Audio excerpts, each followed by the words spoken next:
So a very warm welcome to all of you who are still uh, pursuing the 18-day session. It's nice to see you. We couldn't have a class yesterday because I got home late from the temple. I thought it would be good if you could join this Grace Vada Krishna Prabhu's class. But before we begin chapter 10, we'll do a quick recap of chapter 9. Chapter 9 was titled Raja Vidya Raja Guhya Yoga, meaning this knowledge is the king of education. It is the most secret of all knowledge. Which knowledge? The essence of pure bhakti. So Krishna introduces bhakti in chapters 7 and 8. But what Krishna is talking about in chapters 7 and 8 is not necessarily considered pure bhakti. There may be some contamination in terms of we may want certain material things, or we may just pursue it out of curiosity, etc. Of course, in chapter 8, Krishna says, you should think of me at the time of death.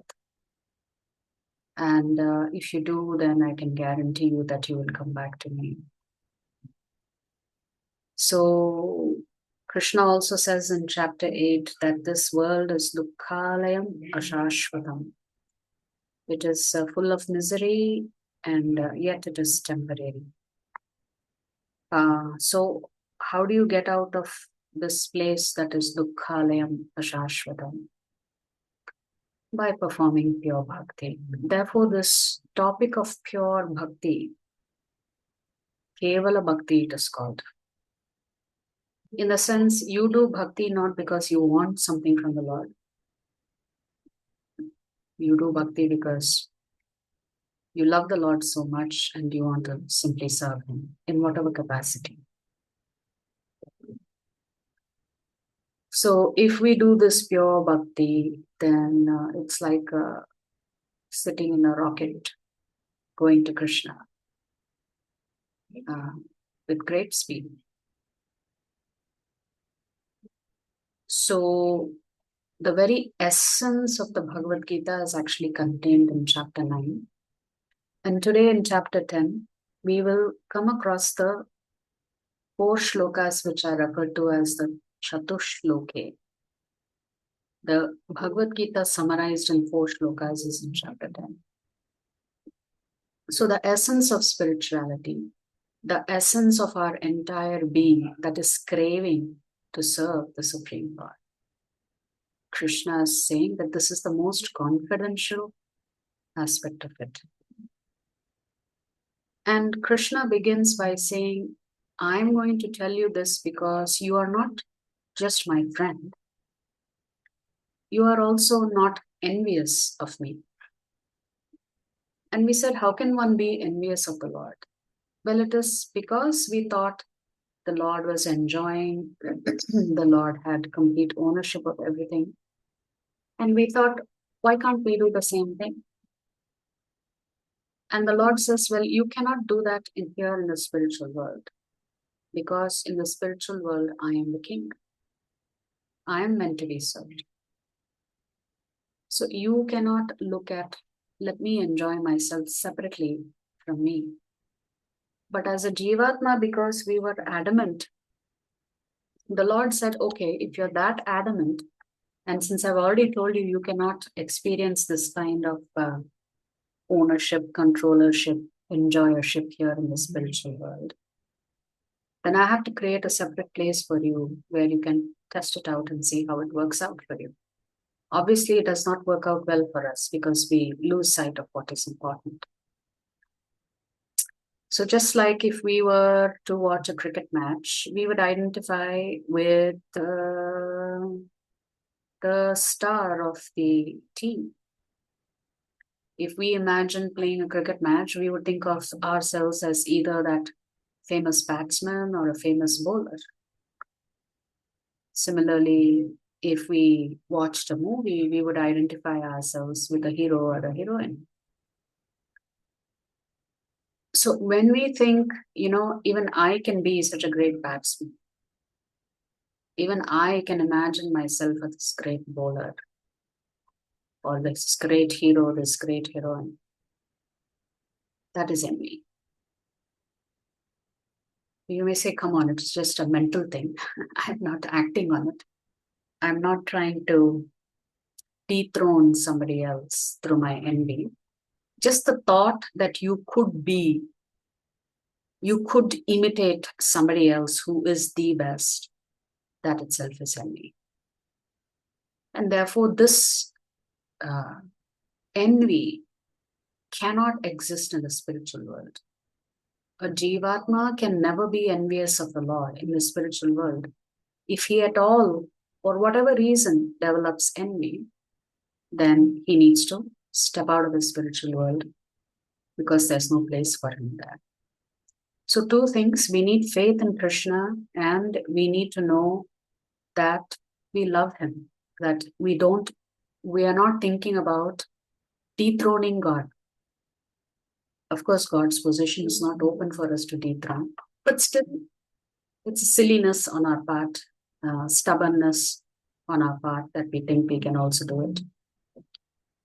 So why is it confidential? Because Guru has to teach you about bhakti.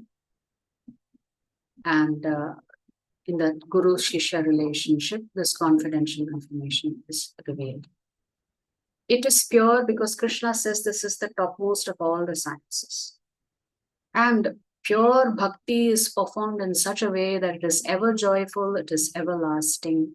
Not only do you get a conception of who you are, you also get a conception of who is the Supreme Divine Personality. And this inconceivable relationship that we have with him. So everything is created by Krishna.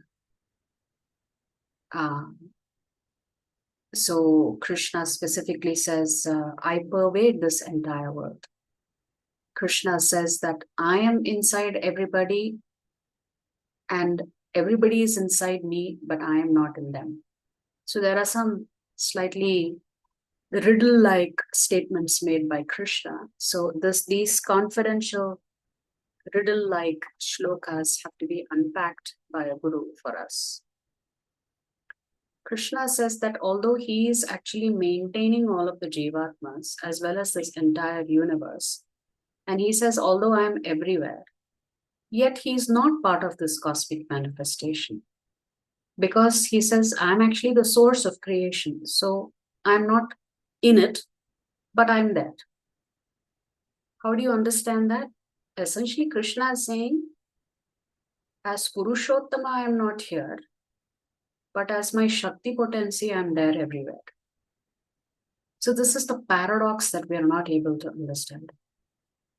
In the sense he's saying, I always am there in the spiritual world, but you can still experience me in the material world. Just like the sun is always there in its place, but we can see the sun and we can experience its energy in the form of heat and light. So you could say the sun is like 93 million miles away from us. At the same time, we're able to experience the sun through its heat and light. So similarly, Krishna is always there in the spiritual world, but we can experience him through his multifaceted energies, the expansions, his avatars, etc. So Krishna is there within all of us as Paramatma. Yet, we are not all dependent on him. We don't want to be dependent on him, even though we cannot live without him. So on the one hand, Krishna is granting you independence and free will, but at the same time, you cannot violate Krishna's laws beyond a certain point. In the sense, if on your own you want to go to the spiritual world, or you want to enter another planet, you'll not be able to do it. Unless you follow specific processes that Krishna himself has conceived of. Therefore, essentially, Krishna is saying it is impossible for you to understand me. Our goal is not to understand Krishna. Our goal is to just love him. The problem for a neophyte devotee is he does his best to try to understand Krishna first. He doesn't recognize that first he has to love Krishna. Then the understanding will come over a period of time. Krishna again talks about those who dismiss him as just another human being. And he calls such people fools. And he says they just don't understand that I am the Supreme Lord. Just because I may act like an ordinary person, still they don't comprehend me. So essentially, what is the Lord saying? He's saying he's a person. God is saying he's present. And God is saying he's engaged in our lives. So how can we not acknowledge him? So therefore, Krishna is saying, I have personhood, you have personhood. That is where the relationship starts. And then Krishna talks about the glories of bhakti. He talks about how you can offer him something simple as a leaf, a fruit, a flower, some water. With love. With love. So when Lord Ram had to go to the forests after he was banished at the request of Kaikeyi, he, Lakshmana, and Mother Sita Devi have to cross a river. And just as they are wondering how are we going to cross the river and go on to the other side of the forest, they spot a boatsman. And this Kevat says, I will help you, no problem. Please step into my boat. And so the boatsman carries Lord Ram, Lord Lakshman, and Sita Devi onto the other side. And the Lord is very, very satisfied and pleased with the boatsman's service, and he wants to pay him. And the boatsman says, no, no, no, I will not accept any payment. And the Lord says, no, no, you have served me so nicely. How can I not offer you something in return for your kind service?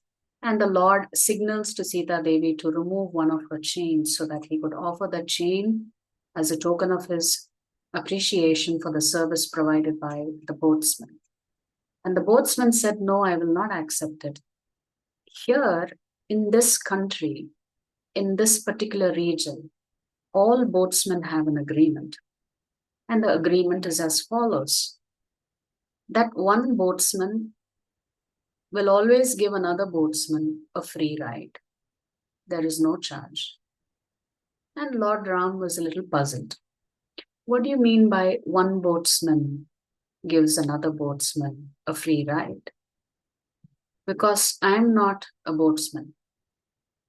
I am Dasaratha Putra. I am a Kshatriya. I am a prince. I am not a boatsman. At which the Kevat laughs at the Lord and he says, see, I am just a small boatsman. I helped you cross over from this side of the river to the other side of the river. But I know you're the ultimate boatsman because only if you are merciful can a Jivatma cross over from the material world into the spiritual world. Therefore, my dear Lord, the agreement is one boatsman gives another boatsman a free ride. So the Lord understood what he was asking. In return for his service of carrying the Lord from one side of the river to the other, that boatsman in turn got a payment from the Lord of going back to the spiritual world. Because the Lord is the bigger boatsman, can carry you over the material ocean and into the spiritual world. When Vibhishan comes to meet the Lord for the first time, and then, of course, everybody tries to test Vibhishan. They're a little bit afraid. Could he be a spy for Ravana? Or whether, um, you know, his brother has sent somebody to spy on them. Can he be trusted, etc.? At that time, Lord Ram addresses Vibhishan as Lankapati. The war has not started, but the Lord already addressed him as Lankapati, meaning the king of Lanka. So a few of the others were a little bit confused. Later on, they asked the Lord, why did you address him as Lankapati? I mean, what will you do tomorrow if Ravana comes and falls at your feet? And the Lord says, if Ravana comes and falls at my feet, definitely I will give him shelter. I will not reject him. Anybody who comes and approaches me and seeks my shelter, I will protect.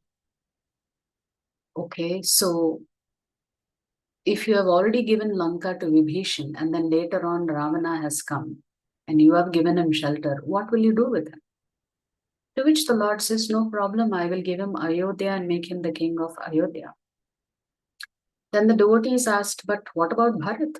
What if Bharat needs to rule the kingdom? It's okay that you are not attached to the kingdom, but what if Bharat protests?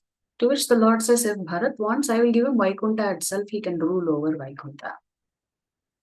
Then the devotees ask, but my dear Lord, you are a resident of Vaikuntha. You are the Lord of Vaikuntha. So if you hand that over to Bharat, where will you go? The Lord says, I will just reside in the hearts of my devotees. That is a good enough place for me. So bhakti is the password to unlock the doors to the spiritual world. And it starts as small as just offering a leaf, a flower, a fruit, some water.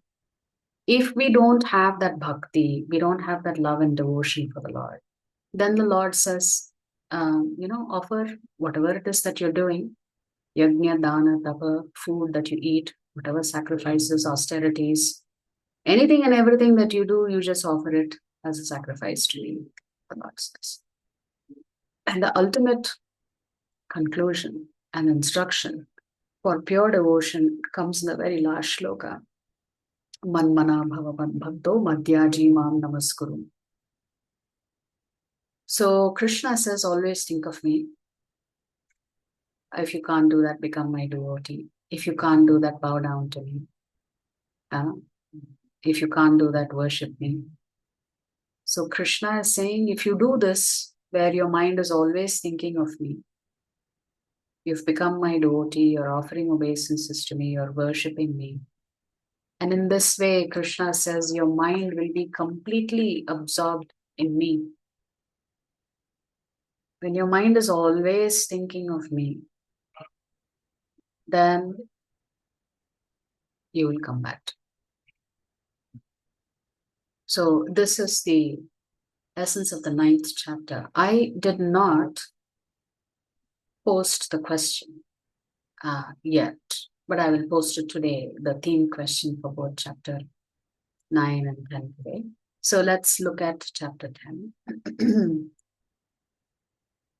Chapter 10 is titled Vibhuti Yoga. The word Vibhuti means opulences. Opulences means, you could say, potency, power of the Lord. What is interesting in this chapter is that if Krishna has concluded chapter 9 by saying, always think of me, never forget me, then Arjuna would ask, how can I always think of you and never forget you? Because I'm involved in so many other activities on a day-to-day basis. I'm not a saint. I'm not a sannyasi who's given up family, given up everything else, so I can just stay focused on bhakti. So how do ordinary people, how do grahasthas who have so many responsibilities on their shoulder, is it possible for them to always think of Krishna and never forget him?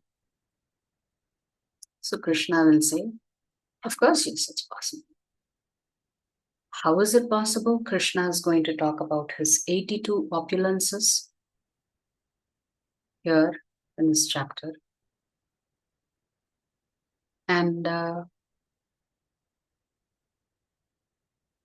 he is going to glorify his bhaktas.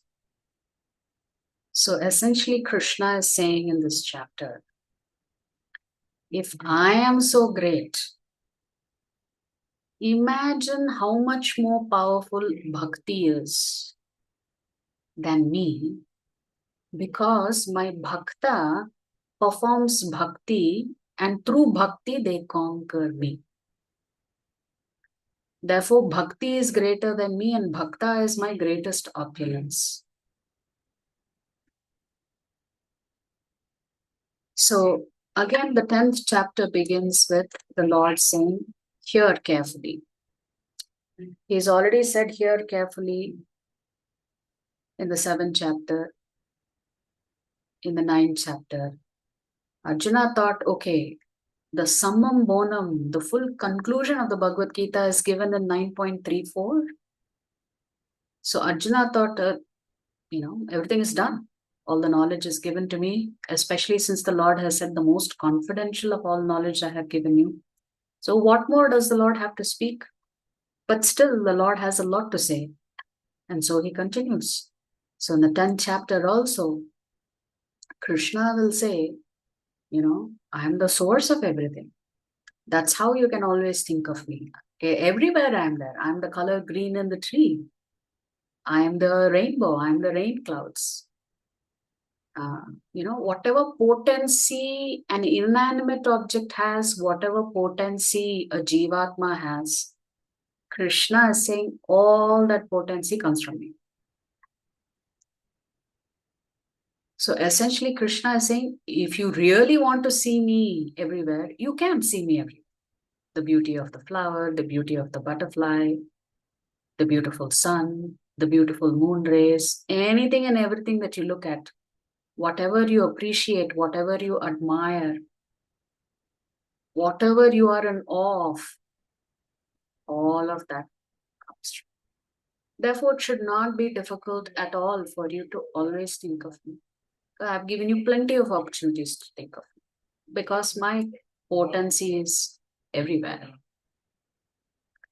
So here the Lord says, Shri Bhagavan Uvacha Bhuya Eva Mahabaho Shrinu Me Paramam Vachah Yatteham Priyamanaya Vakshyami Hitakamyaya. The Supreme Personality of Godhead said, listen again, O mighty Aunt Arjuna, because you are my dear friend. For your benefit, I shall speak to you further, giving knowledge that is better than what I have already explained. So Krishna is saying, I'm not done yet. I'm on a roll now. I have described pure devotion to you, but I am going to tell you more details. So pay attention carefully.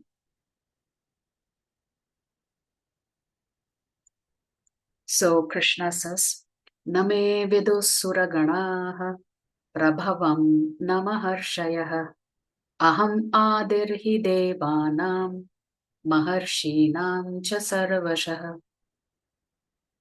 Krishna is saying, neither the hosts of demigods nor the great sages know my origin or opulences, for in every respect I am the source of demigods and sages. Demigods are very, very powerful Jivatmas. And the sages are very knowledgeable Jivatmas. So on the one hand, you have very powerful beings. On the other hand, you have highly knowledgeable beings. And Krishna is saying, neither the powerful nor the knowledgeable can understand who I am. How can they understand the source? It's very difficult to understand the source. How can the created understand the creator? It's not possible. Krishna says, I am the source of all the rishis. I am the source of all of the devatas. Since I am their source, they cannot understand. So we'll come to a shloka from Srimad Bhagavatam.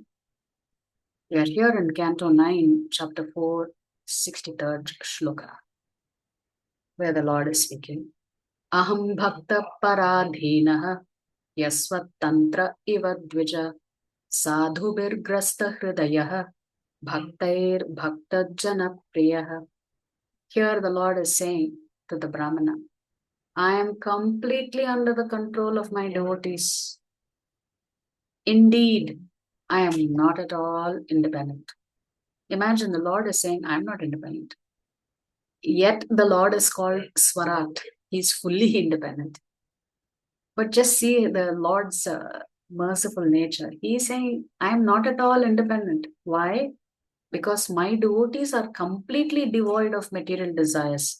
I sit only within the cores of their hearts. What to speak of my devotee? Even those who are devotees of my devotees are very dear to me. So if you want to understand what this pastime is and who is this Bhagavan who's speaking like this in Canto 9, Chapter 4, it's Lord Narayan. And the pastime here is Durvasa Muni and Ambarish Maharaj. Today is Ekadasi. Ambarish Maharaj also observed Ekadasi very strictly. As a matter of fact, he used to keep Nirjal Ekadasi fast. Now, there is something called the Parayana time. There is a specific time the following day morning where you have to break your fast. If you don't break your fast within that period of time, then your Ekadasi is negated. So, for example, when we post the Ekadasi posters, we always say Parayana time is from this time to this time. So it may be like say from 6:27 a.m. to 9:35 a.m. So within that period, you have to break your fast with grain prasadam. So Durvasa Muni had come to visit Ambarish Maharaj. It was Dwadasi.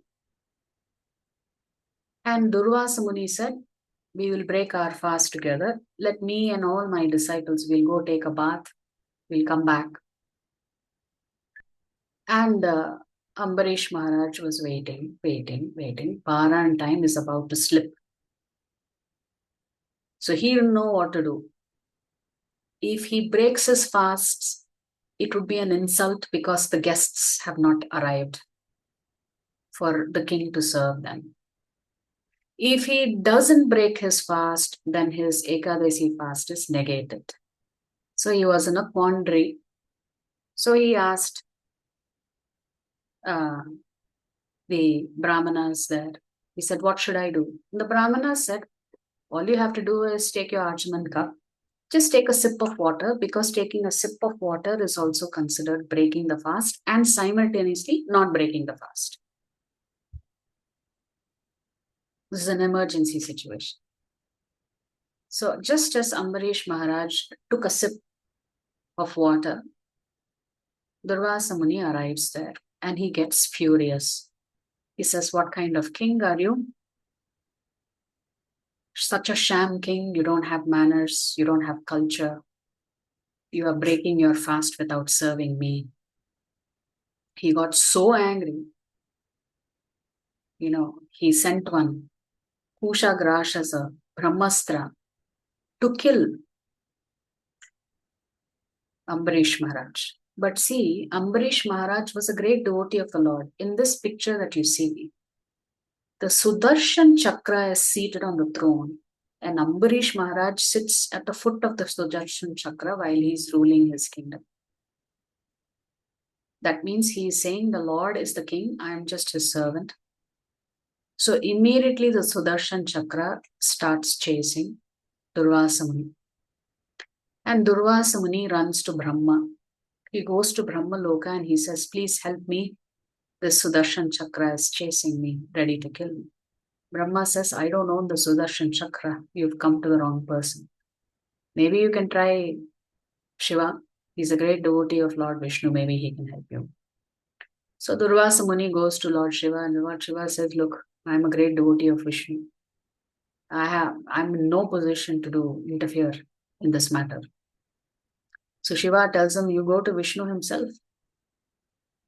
So as Durvasa Muni enters the spiritual world, at that time he asks for the Lord's intervention. And the Lord says, I cannot stop Sudarshan Chakra. He says, I am under the control of my devotees. I am not independent. So the Lord says, if you offend me, that is okay, I can forgive you. But if you offend my devotees, I cannot forgive. Because it really hurts me when you offend my devotees. So the Lord says, Ambarish Maharaj is such a great devotee of mine. How could you try to kill him? I cannot call Sudarshan Chakra back. You have to go fall at the feet of Ambarish Maharaj and beg for his forgiveness. Then the Sudarshan Chakra will leave you alone. So Durvasa Muni runs all the way back, comes back to the earthly planets, falls at the feet of Ambarish Maharaj. Ambarish Maharaj did not want that. He does not like the idea of great sages falling at his feet. But Durvasa Muni, you can see, is clutching the feet of a great devotee of the Lord. And then the Sudarshan Chakra, let's go. So you see what is the Lord's mood here. He will do whatever it takes to protect his devotee. Right? That is the mood of the Lord. Even though he is completely independent, he can do whatever he wants. So first the Lord is saying, great rishis don't understand me and devatas don't understand me. We saw one example of a devata not understanding the Lord. Brahmaji tested the Lord by hiding the calves, hiding the boys. By the time he hid them and came back, 1 year had passed by on Mother Earth. Therefore, for 1 year, Krishna was taking on the form and shape of each of the gopas and each of the calves. Do you know why? There is a deeper reason. Because Krishna knew that the cows were thinking, why only Mother Yashoda's milk Krishna gets to drink? We also want to feed the Lord our milk. The gopis were thinking, why only Mother Yashoda gets to dress Krishna, bathe him, decorate him with jewelry? We also want that opportunity to decorate. So the Lord thought, okay, he will use this opportunity since Brahma has done something stupid.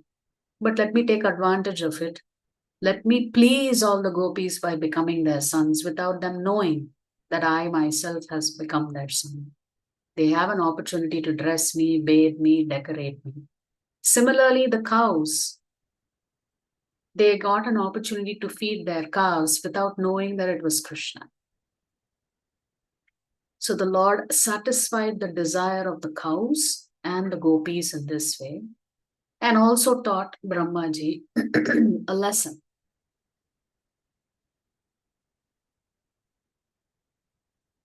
So one devata we saw, one rishi we saw, they can't understand the Lord.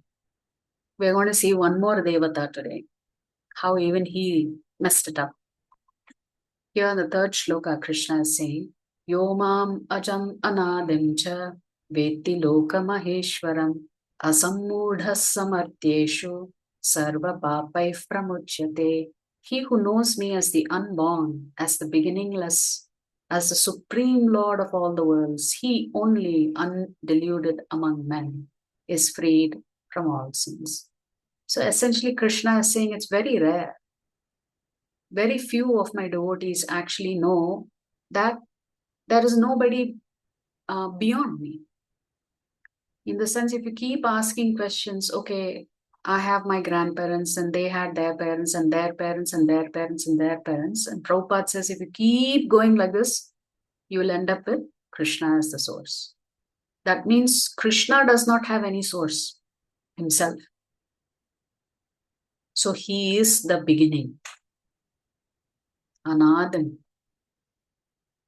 There is nobody beyond Krishna. So Krishna says, very rarely my devotees understand this point. If they've understood this point, then they know that they've reached a stage where they've received, where they have understood me as the Supreme Lord of everything. So essentially, Krishna is saying, understand that I am the Supreme Lord. So there is this beautiful Govardhan Leela that takes place. In this Govardhan Leela, what happens?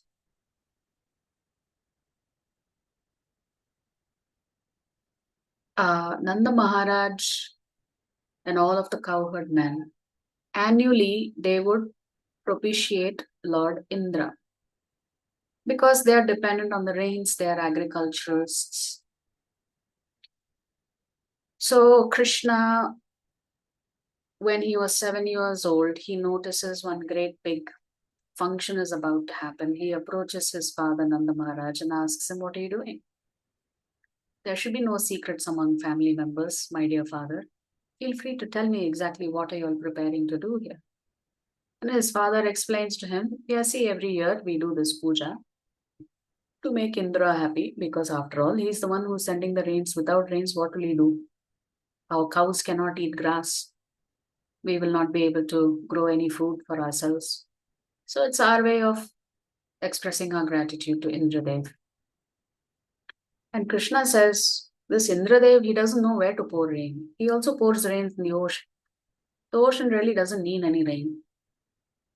So he doesn't have discriminatory power at all.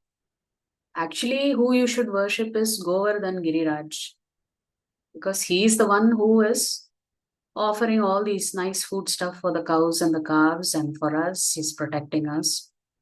So you stop the worship of Indra. Today, whatever preparations you've made for Indra, you please offer to Giriraj Govardhan. And so all the Vrajavasis discussed among themselves and they agreed that they should follow the instruction of Krishna. Imagine, Nanda Maharaj and the Vrajavasis would have been worshipping Indra this way for years and years and years and years and years. And suddenly one small boy is telling them, you stop that worship and you start this worship. It'll be very hard for us. If somebody steps into our house and tells us, you stop worshipping that Devata, but you start worshipping here, we would have a huge problem with that. But the beautiful thing about the Brajavasis is that they loved Krishna so much. They did not know that he was the Supreme Lord. But they loved him so much, they decided they will listen to him. Immediately they stopped and started worshipping Govardhan. And Krishna said, make lots and lots of food stuff and offer it to Govardhan. Offer it to Giriraj. Actually, Krishna himself comes as Govardhan Giriraj and consumes all that the Vrajavasis are offering.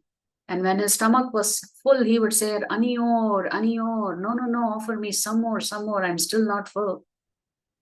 And the Vrajavasis would go hurry up and make some more new things and new items. Then Krishna said, let us circumambulate Giriraj Govardhan.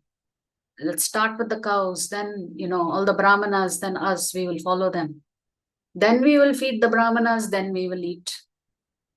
So very faithfully, the Vrajavasis followed Krishna's instruction.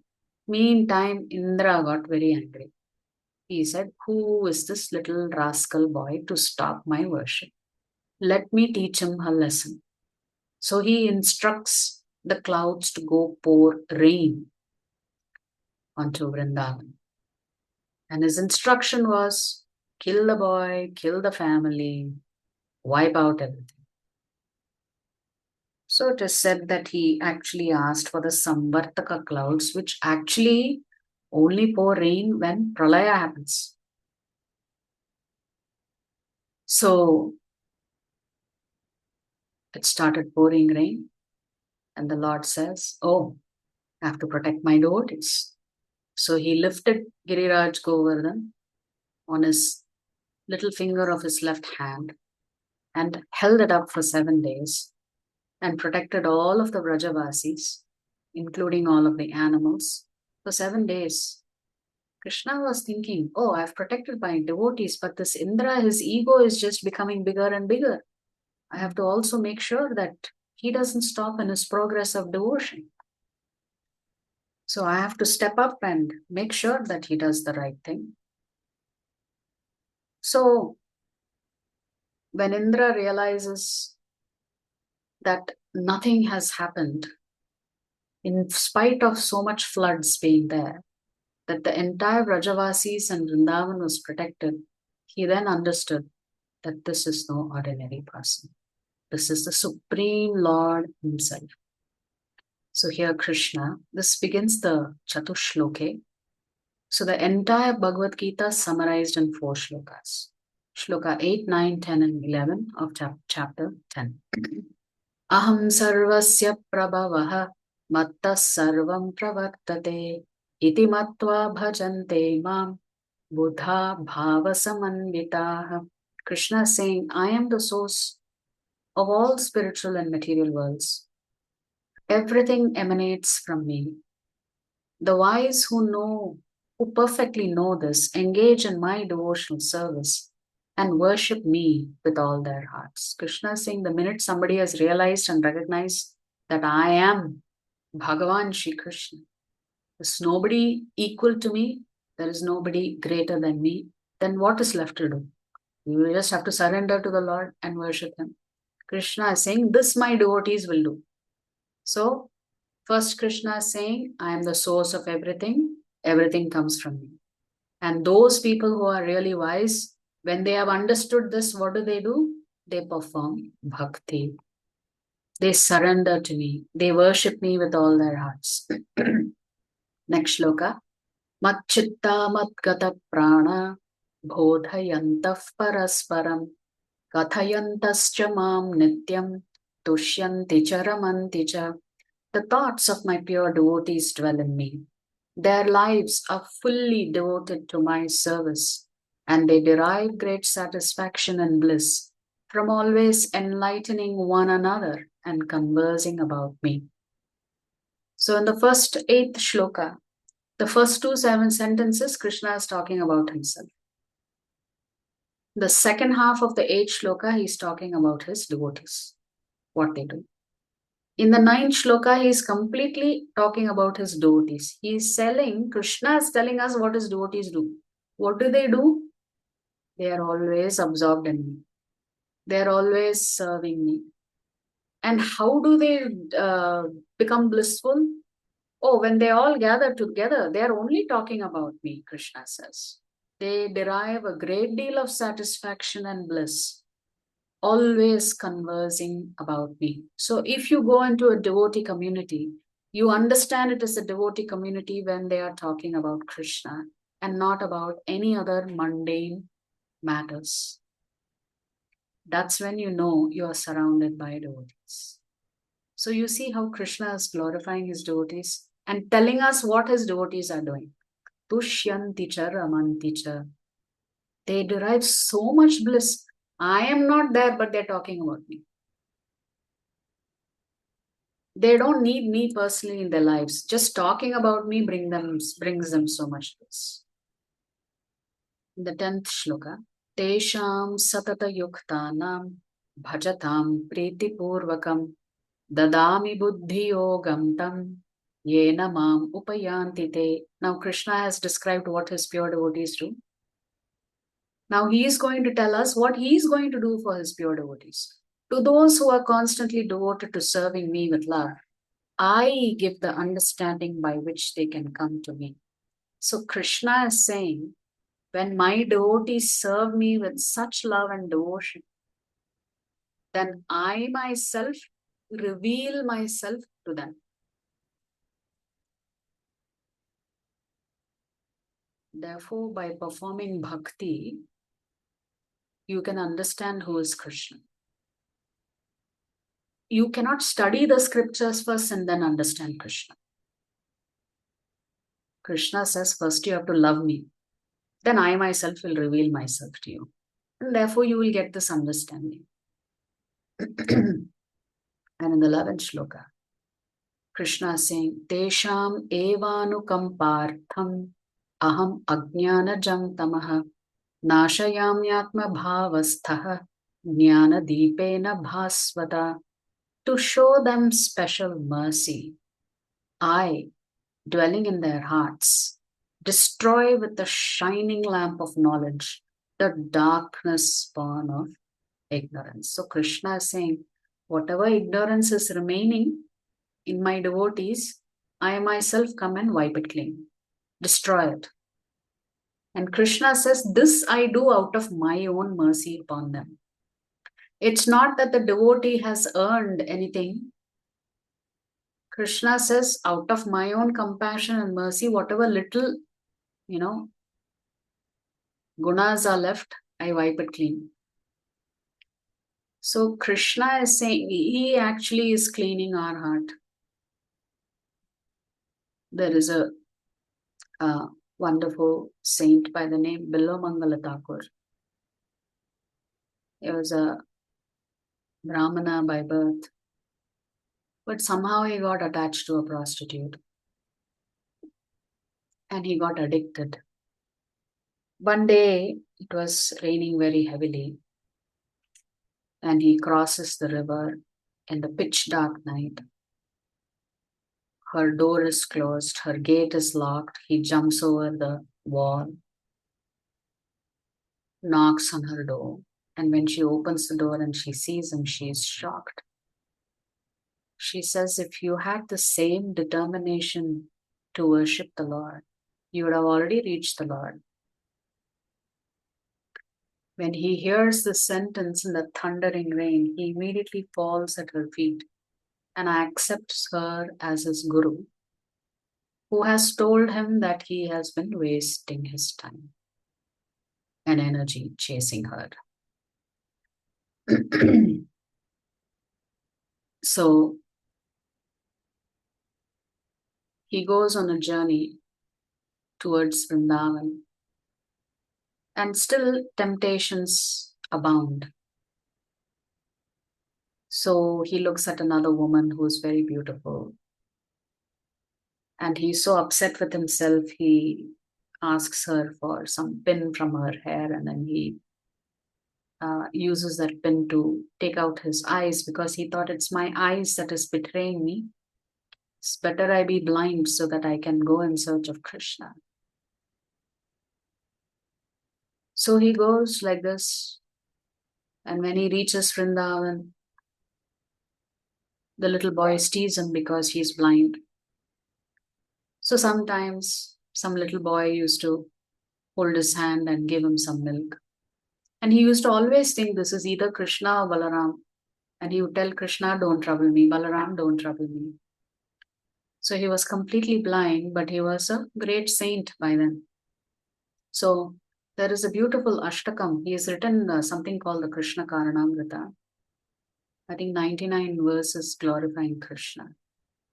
But there is one more very famous Ashtakam that he's written called Chaurashtakam, which we normally sing during Kartik month. And in that Chaurashtakam, he says, he begins by saying, Vraje Prasiddham Navanita Chauram. He says, my dear Lord, you're very famous. But what are you famous for? For being the biggest thief, the greatest thief. No thief can match you in what you do. And like this verse after the verse, he's telling what all the Lord has done to steal. He tells him, you've stolen my eyesight, you've stolen everything, you've stolen my family, you've stolen everything. I'm just a beggar here in front of you. I'm completely dependent on you. And he says, normally for thieves who are caught, there is punishment. So my dear Lord, I have caught you. Your punishment is, the jail cell for you is my heart. You see, my heart is just full black with filth and ignorance.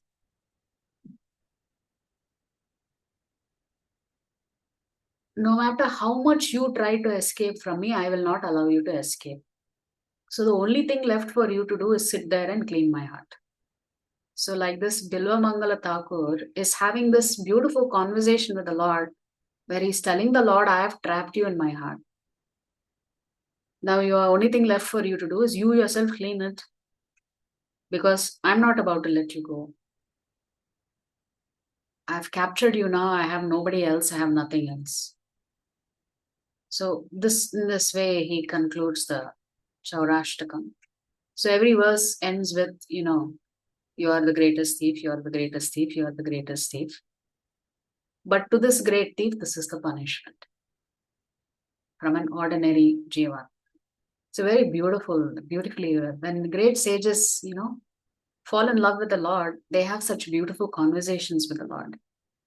And they reveal their innermost heart of how much they long for the Lord. So here in these 4 shlokas, Krishna is revealing to us that he venerates his devotees. And in return, what he does for them, he actually removes whatever vestiges of ignorance are in them, and he himself helps them understand who Krishna is. In the meantime, the devotees are only preoccupied with chanting his holy names, talking about him, reading his instructions, discussing about him, and in this way, they are experiencing bliss. Krishna is saying they are experiencing so much bliss. So looks like the only thing left is for me to clean up whatever little cleanup is there, then they can come back to me and resume their services in the spiritual world. So this is the essence of the Chatushloke Gita, which is shlokas 8, 9, 10, and 11. If this is the essence of the Bhagavad Gita, then you clearly understand Krishna is talking about bhakti and nothing else. So the 2 devotees were sitting in a temple. And they said, okay, we've heard this pastime of Brahma Vimohan Leela. We heard this pastime of Indra, who begs for forgiveness from the Lord for trying to kill him. And they ask, well, who was worse off here? Which demigod did the worst thing? Was it Brahma or was it Indra? So one of the devotees says, well, what did Brahma do? He really did not harm the calves. He did not harm Krishna's friends. He just kidnapped them and took them away. I don't think he did too bad there. Yeah, other devotee says, yeah, maybe. But look at Indra. He actually tried to harm the Lord, harm his friends, harm the entire Vrajavasis. So he actually tried to kill. Brahma only tried to kidnap. Indra was an attempted murderer. But then the punishment for Brahma was more severe than the punishment for Indra. Why? Because even though Indra was an attempted murderer, he brought the devotees of the Lord right under his umbrella for 7 days. So he was very successful in bringing the devotees of the Lord closer to him. For 7 days, so many Vrajavasis who could not see Krishna every day, who could not interact with Krishna every day, the entire Vrajavasis were under one umbrella, simply gazing at Krishna and experiencing bliss. Because typically, when Krishna left in the morning, the Gopas were very happy because that means throughout the day they got to play with Krishna. And the Gopis were sad. When Krishna came back in the evening, the Gopas were sad because it meant they had to go to sleep and wait all the way till tomorrow morning to play with Krishna again. Whereas the Gopis were excited because at night time Krishna would come out and he would play with them. So there was always this separation anxiety for the Vrajavasis. Indra very successfully gave all of the Vrajavasis 7 days darshan of Krishna. Therefore, he got away with a lighter punishment. But Brahma, even though his offense was only kidnapping, he separated the devotees of the Lord from the Lord, which the Lord really does not appreciate. And because he separated the Vrajavasis, especially the Gopas and the calves from Krishna, Krishna was very upset with Brahma. for interfering in his pastimes with his devotees. So a beautiful perspective brought to light by our great acharyas on how to look at different leelas from different facets to get a deeper understanding of what is Krishna's mood. Because devotees may see it one way, but Krishna sees it a different way. So what is explained in the Chaturshloke is the 3 steps to reach the Supreme Lord. It begins with understanding that you actually have a relationship with him. So the first stage of understanding is that you have a sambandha with the Supreme Lord. You have a relationship. So, okay, so now you know you are Jivatma, you know Krishna is Bhagavan, and that the two of you are eternally connected. What will you do now?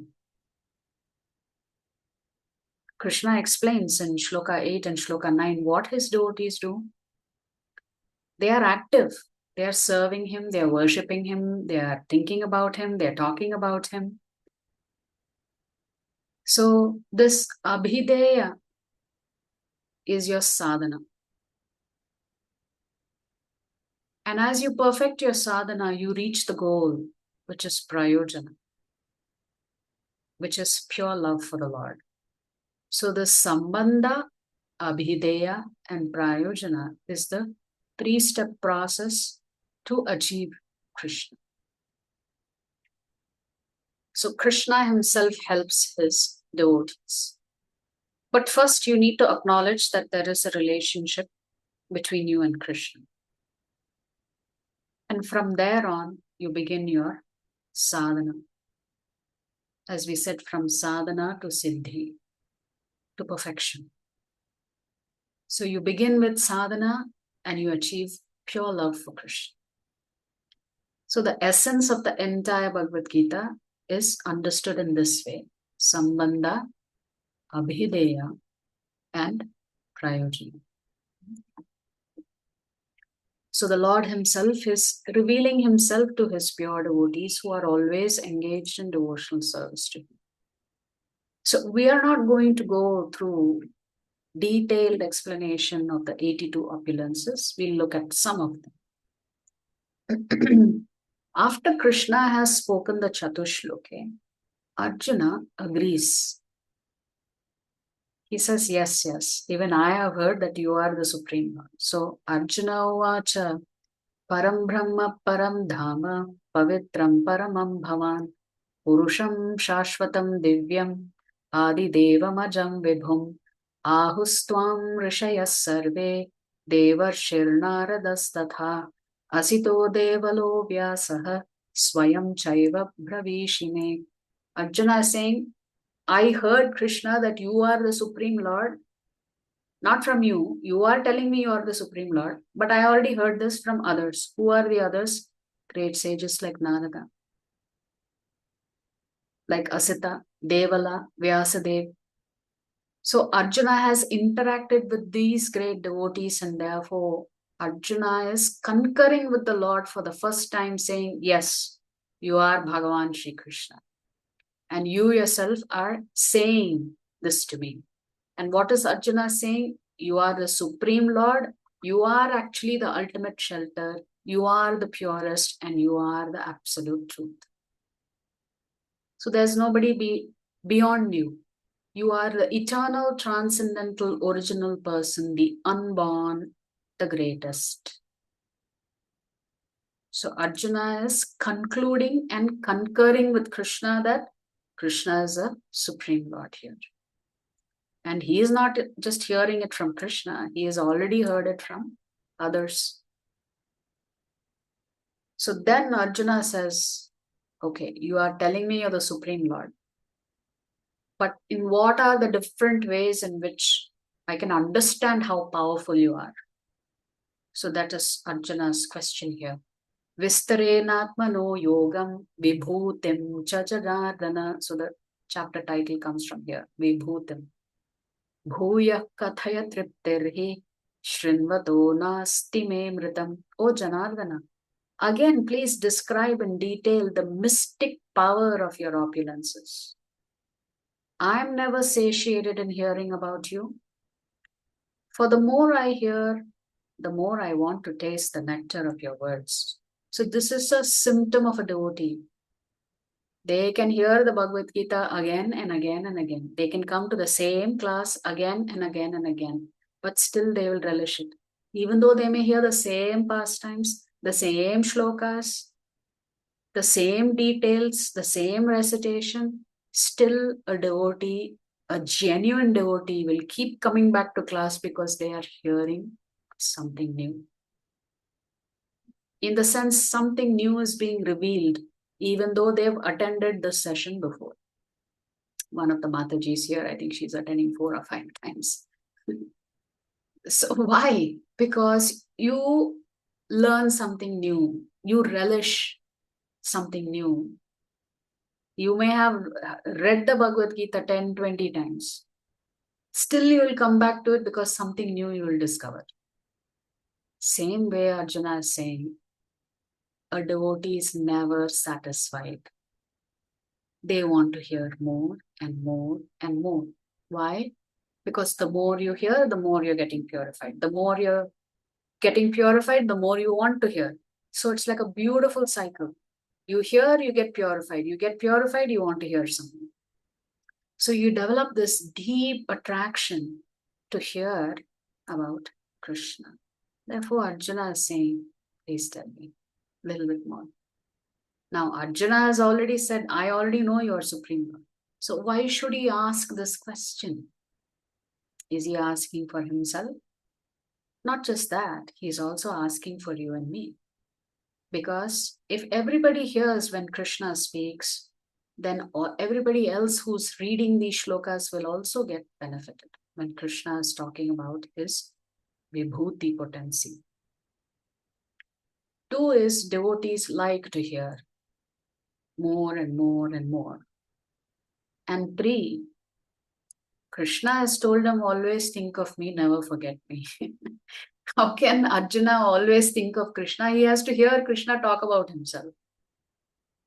So in case Arjuna has to die on this battlefield, in case Arjuna has to die on this battlefield, he would have heard from Krishna himself about how great he is, how great Krishna is. So similarly, just like the great sages who always like to hear about Krishna, now Krishna is going to tell Arjuna how he can remember him all the time. Essentially, Krishna is saying, I am there everywhere. I am in everything. So why are you even asking me this question? How much can I describe myself? So Krishna will say, I'm going to give you a small percentage explanation of how I am there everywhere. So we'll very quickly read what all Krishna says here. Krishna begins with, I am Paramatma Arjuna. I am seated in the hearts of all the living entities. I am the beginning, the middle, and the end of all beings. That means without Krishna, none of us can survive. Even if your heart is beating and your soul is residing in you, without Paramatma inside you, you cannot exist. Of the Adityas, I am Vishnu. Of lights, I am the radiant sun. Of the Maruts, I am Marichi. And among the stars, I am the moon. Of the Vedas, I am the Samaveda. Of the demigods, I am Indra, the king of heaven. Of the senses, I am the mind. And in living beings, I am the living force, consciousness. Of all the Rudras, I am Lord Shiva. Of the Yakshas and Rakshasas, I am the Lord of wealth, Kubera. Of the Vasus, I am fire, Agni. And of mountains, I am Meru. Of priests, O Arjuna, know me to be the chief Brihaspati. Of generals, I am Kartikeya. And of the bodies of water, I am the ocean. Of the great sages, I am Bhrigu. Of vibrations, I am the transcendental Om. Of sacrifices, I am the chanting of the holy names. Yajnanam japa yajñosmi, this is that shloka. And of immovable things, I am the Himalayas. Of all the trees, I am the banyan tree, and of the sages among the demigods, I am Narada. Of the Gandharvas, I am Chitraratha, and among perfected beings, I am the sage Kapila. Of horses, know me to be Uchchaishrava, produced during the churning of the ocean for nectar. Of lordly elephants, I am Airavata, and among men, I am the monarch. So that means if you see a king, if it's a pious king who is ruling on behalf of the Lord, Krishna says, the king and I are non different because the king is ruling on behalf of me. Such a king, Krishna is saying, is as good as me. Of weapons, I am the thunderbolt. Among cows, I am the Surabhi. Of causes for procreation, I am Kandarpa, the god of love. And of serpents, I am Vasuki. Of the many hooded Nagas, I am Anantashesh.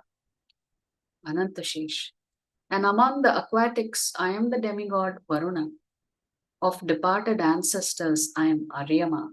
And among the dispensers of law, I am Yama, the lord of death. Among the Daitya demons, I am the devoted Prahalada. Among subduers, I am time. Among beasts, I am the lion. And among birds, I am Garuda. Of purifiers, I am the wind. Of the wielders of weapon, I am Rama. Of fishes, I am the shark. And of the flowing rivers, I am the Ganges. Of all creations, I am the beginning and the end, and also the middle, O Arjuna. Of all sciences, I am the spiritual science of the self. And among logicians, I am the conclusive truth. Of letters, I am the letter A. And among compound words, I am the dual compound. I am also inexhaustible time, and of creators, I am Brahma. I am all devouring death, and I am the generating principle of all that is yet to be. Among women, I am fame, fortune, fine speech, memory, intelligence, steadfastness, and patience. Of the hymns in the Samaveda, I am the Brihat Sama, and of poetry, I am Gayatri. Of months, I am Margashirsha, and of seasons, I am flower-bearing spring. I am also the gambling of the cheats, and of the splendid, I am the splendor. I am victory, I am adventure, and I am the strength of the strong.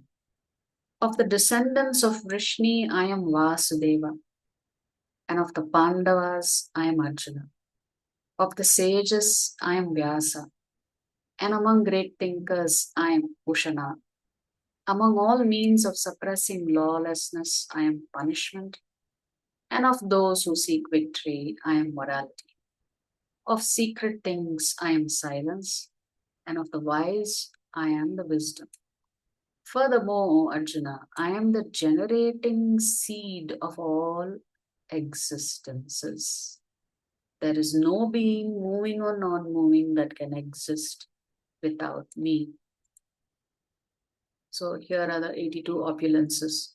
So Krishna is giving Arjuna so many different ways to remember him. Still more will come. But you can see essentially Krishna is saying, whatever is worthy of praise, that Shakti potency is coming from Krishna. If you admire the Himalayas and Mount Meru, that is because Krishna's potency is present in them. If you admire a great king, that is because Krishna's potency is in them. If you admire a lion or a shark, that's because Krishna's potency is in them. Essentially, Krishna is saying, I'm there. The beauty, the strength, the wisdom, everything that you see around you, Krishna says it's because of my potency. So Krishna will conclude by asking Arjuna a question. Athava bahunaitena kim gyatena tavarjuna vishtabhyaham idam kritsnam ekam shena sthito jagat. But what need is there, Arjuna, for all this detailed knowledge? With a single fragment of myself, I pervade and support this entire universe. Krishna is saying it is nothing at all for me to run this cosmos. A tiny, tiny, tiny fragment of me is upholding this whole cosmos. And I've just given you a small sample of this. So I hope you're satisfied. I think that is what Krishna is asking Arjuna. I've given you little sample here, little sample there that you can relate to. But really, there's no need for you to go beyond this. This is sufficient enough to understand why I am the Supreme Lord. So when you hear such details and you understand that everything is coming from Krishna, Aham Bija Prada, he says, I am the seed of everything. So essentially, if Krishna is everywhere and in everything, then how can you not think of him all the time? So the Lord operates in very mysterious ways. In one village, there was a very poor woman. So poor, she only had one cow. Whatever milk she got, she drank that. Whatever excess was there, she gave it away. And in that same village, there was a very wealthy merchant. And Narada Muni comes and sees both of them. Both of them are great devotees of Krishna. The old lady who's very poor and the rich businessman who is ultra wealthy. Both of them are doing Krishna Bhakti. Narada is feeling very, very merciful. So he goes to Narayana and says, such beautiful devotees you have. Why don't you benedict them, bless them? And the Lord says, okay, if my devotees ask me to bless other devotees, who am I to say no? So the Lord said, yes, fine. As per your desire, as per your wish. So Narada Muni is curious to see how Krishna has blessed his two devotees. So he goes to check on them. When he goes to the rich man's house, he discovers that Krishna has given that already rich man even more wealth. He thought, okay, I guess the Lord has benedicted him in this way.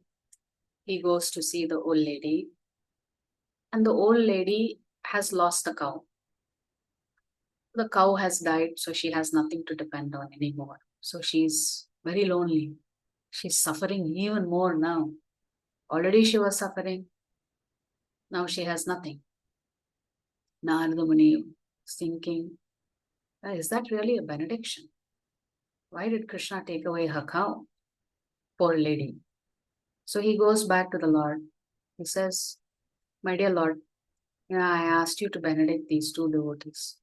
I can understand if you give more wealth to somebody who's already wealthy. But why that man did not need any more wealth? What is he going to do with it? That poor lady, she only had a cow, but you took away her cow. I'm not able to understand you, Krishna.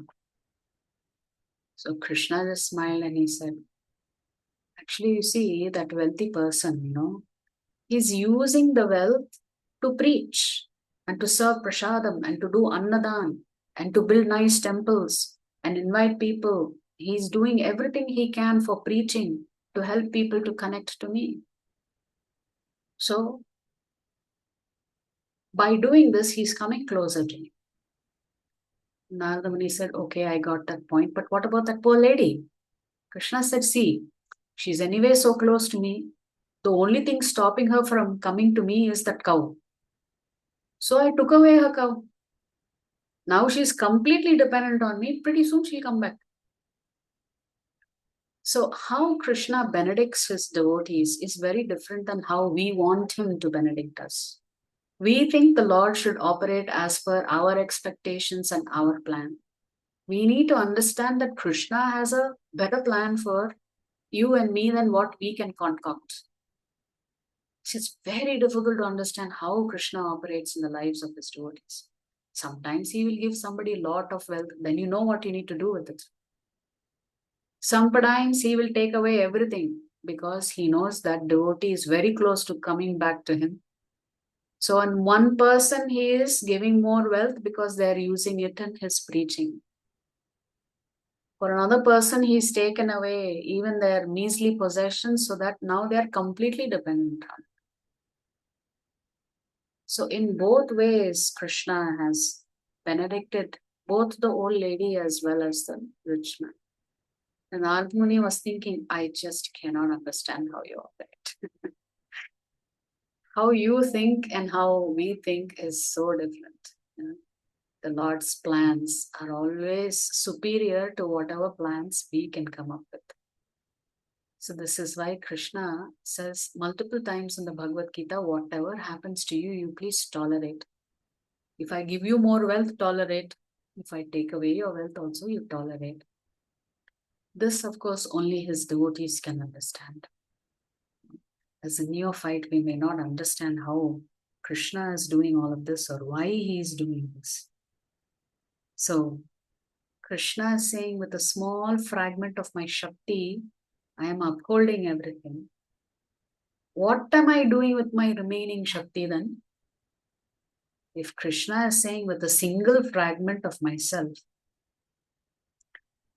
I am managing everything. So what must Krishna be doing with 99.99999% of his remaining Shakti?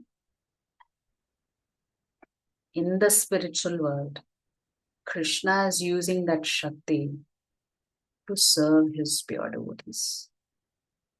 The pure devotees are trying to serve Krishna, Krishna is trying to serve the pure devotees, and there is constant competition between Bhagavan and Bhakta. Bhagavan does not want to accept so much service. What is he going to do? He feels indebted to the gopis. When the gopis demonstrate their love for the Lord in the rasa dance, and Krishna suddenly disappears, they sing this beautiful gopi Gita in separation from the Lord, remembering him, remembering his pastimes, how he smiled, how he walked, how he decorated himself. And eventually Krishna comes back. And Krishna says, I don't know how to pay you back. You have so much love for me. What can I give you? Because you are not even asking me for anything. So then Krishna tells the gopis, your love for me itself is your reward. Because I cannot give you anything. So strangely, when we talk about Sambandha, Abhidheya and Prayojana, there is no difference between Abhidheya and Prayojana. The process itself is so blissful. You've achieved the goal of that bliss and you're not looking for anything else. So for the gopis, it is very blissful for them to serve Krishna. They were willing to sacrifice anything for the sake of Krishna. So Krishna said, it is impossible for me to pay you. Therefore, you please be happy with your bhakti itself, because your bhakti itself brings you so much bliss. I cannot give you anything else. Therefore, be happy doing bhakti. Because you already conquered me, what more do you want? What can I give you? You've conquered me. I am under your control.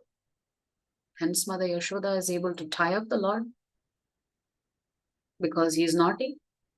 Who can tie up the Lord? And Kunti Devi is astonished in the Bhagavatam because apparently she witnesses this and she's thinking. Kunti Devi knows that this is Bhagavan Shri Krishna and she is thinking, What did the Lord do that he allowed himself to be tied up by a simple Rajavasi who did not even know that it was the Lord? But she managed to tie him and to punish him. Krishna likes it when his devotees try to dominate him. He enjoys it. It gives him this, bliss. Although he himself is full of bliss, still the Lord experiences so much bliss when his devotees serve. So he feels compelled to come under their control. So in this way, we can understand how glorious Krishna is. Everything is simply a reflection of him. If we really want to see Krishna all the time, everywhere, anywhere, we can. It's not too hard. Krishna has given us so many examples here of how we can remember him. When we see the moon, we can remember that's Krishna's potency. When we see the sun, we can remember Krishna. It's Krishna's potency. So everything Krishna says is my potency. So how can you miss me? How can you forget me?